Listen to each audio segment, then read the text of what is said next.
Just practice your fundamentals. But which fundamental? Every artist I know has the desire to improve and excel in their craft. Some say you should study anatomy. But what if your current skill level isn't ready for its complexities? Practice your fundamentals is vague advice. It doesn't consider the artist's skill level, the kind of art they want to make, and what they naturally love drawing. Art schools try to fix this by handing you a curriculum. But it's not your curriculum. It follows the system's logic, not your own unique intelligence. It keeps you in a project cycle that makes you believe you're making progress, without the actual growth. One of my friends told me that the beauty of being a self-taught artist is having the ability to start anywhere. You can start practicing whatever you wish. You are the boss of your own practice. But that freedom of choice, having limitless ways to start, can stifle our ability to act. I once drew 100 skulls after Drawbox, but it wasn't getting me where I wanted to be. My drawings were poorly designed, functional but lifeless. Each of them shouted the same thing. I have no idea what I'm doing. My hand would be moving on the page, but I was still paralyzed. While I had the right motivation and the drive to improve, what I truly lacked was strategy. I found that effort without strategy didn't get me closer to my goals. Those 100 skulls could have meant more if only I'd been intentional. Since then, I've developed a system that points me in the right direction when I see my skills need to be sharpened. The system I presented in episode 8 has been turned into a worksheet and is finally active on my Ko-fi. But in this episode, I'm going to focus on step 3 of my worksheet, identifying your weak points and thus choosing the right fundamental to start with. Every fundamental you choose must have a clear purpose. Ask yourself, why am I practicing this? Your answer becomes a guide for critiquing your work later. If your favorite subject to draw is figures but your poses are stiff, your first instinct might be anatomy, because that's what everyone says to study. But anatomy is a fundamental to study later in your art journey.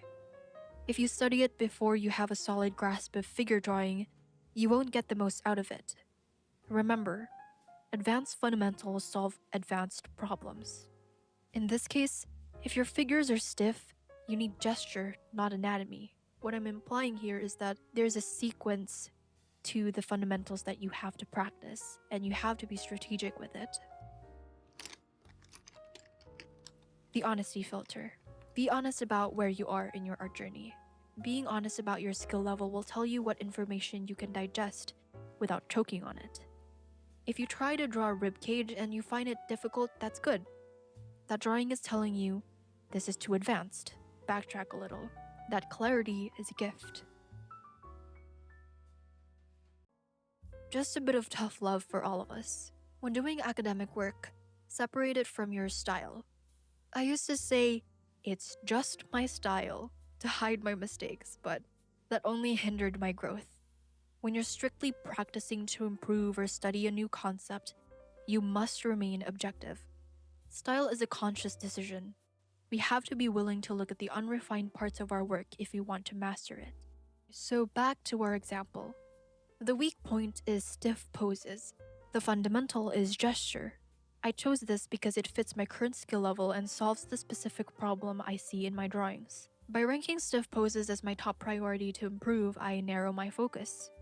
Now, when I look at the work of the artists I admire, I'm not just looking at a pretty picture and staring at it with sheer amazement. Now, I'm seeing how they solve the problems I'm working on. Okay, I choose one fundamental to start with. I'll work on this until I get good at it. But does that mean my other fundamentals will deteriorate because I'm neglecting the other fundamentals? I wouldn't call it neglect. I once thought that the fundamentals were separate islands, but I eventually saw how they all tied together. Strengthening your skill in one makes the task of practicing another one lighter. Let's take another example. You study perspective and 3D form because your drawings look flat. You come to a point where you can draw those forms in your sleep. When you move to anatomy, the task feels easier. Why? Because you aren't fighting your hand to pull the right strokes. Effectively practicing one skill builds soft skills that carry over to the next fundamental you're practicing, leaving you with one less weak point to worry about. Being a self-taught artist is not simply about putting in the hours. It's about pointing yourself in the right direction to become a master.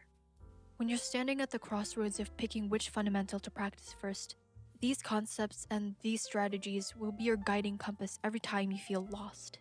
This points you in the right direction.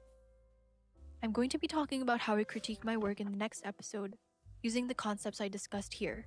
If you have a question on the next episode's topic, the channel's community tab is active.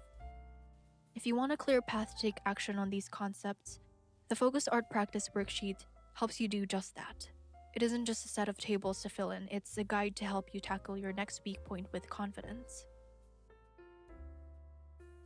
For you, the artist that is ready to take action on your goals and start seeing their best work on the page.